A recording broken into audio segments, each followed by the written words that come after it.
안녕하십니까. 전북권 뉴스입니다. 재작년 수해를 입은 섬진강 하류 지역 주민 가운데 하천구역과 홍수관리구역의 주민들은 정부 배상을 아예 받지 못할 처지에 놓였다는 내용 전해드렸습니다. 이 구역에서 발생한 수해에 대해서는 정부 책임이 없다는 건데 수해민들은 부당하다는 입장입니다. 오정영 기자가 쟁점을 정리했습니다.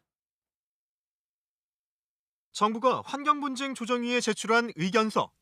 섬진강댐 방류 탓에 난 수해 가운데 홍수관리구역과 하천구역 피해는 배상할 수 없다고 적었습니다. 원래 침수가 우려되는 곳이고 위험성을 미리 알렸다는 게 이유입니다.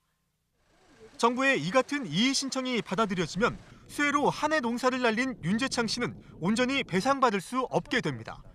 흙탕물에 쓸려간 논 일부가 하천구역에 걸쳐 있는 탓입니다.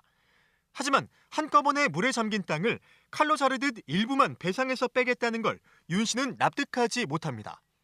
무엇보다 이 농지 일부가 하천구역에 편입된 걸 윤 씨는 알 방법이 없었습니다. 토지대장과 등기부 등본, 지적도에도 하천구역 여부는 표기되어 있지 않습니다. 이거 물난리 나고 나서 처음 그 소리를 들은 거예요. 지금 최근에 하천구역이다 소리를 처음 들은 거예요. 지금 하천구역이니까 보상을 못 해주겠다, 뭐 조금 해주겠다, 이건 말이 안 되잖아요. 식당 건물 절반이 잠긴 부부도 배상받지 못할 수 있다는 말에 억울함을 호소합니다. 여기 지금 1층은 다 잠긴 거예요? 네, 다 잠긴 거예요. 오래된 흙집을 허물고 2003년 건물을 다시 지었는데 이후 정부가 이 일대를 홍수관리구역으로 지정하면서 의견을 묻거나 결과를 통보하지 않았다고 주장합니다. 사유지지 않습니까? 그러는데 이제 소유자한테 예고도 없이 통보도 없었어요, 전혀. 그것을 미리 알았으면 홍수의 보험이라도 열었을 것인데 그것도 아니고.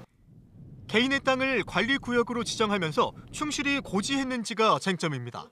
정부는 구역 지정 과정에서 주민 의견을 수렴했다고 주장하지만 관보나 공보 게재 말고 주민 공청회 근거 등은 환경분쟁조정위에 제출하지 못한 것으로 알려졌습니다.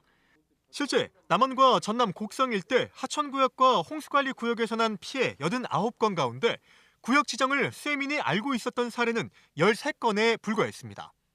홍수 위험을 어느 정도 예상할 수 있었다고 하더라도 이 사건이 온전히 자연력에 기인해서 발생한 것이 아니기 때문에 그 예상 가능성이 정부의 면책의 근거가 될 수는 없습니다.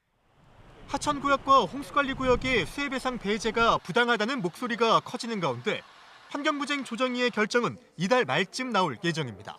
KBS 뉴스 오정현입니다.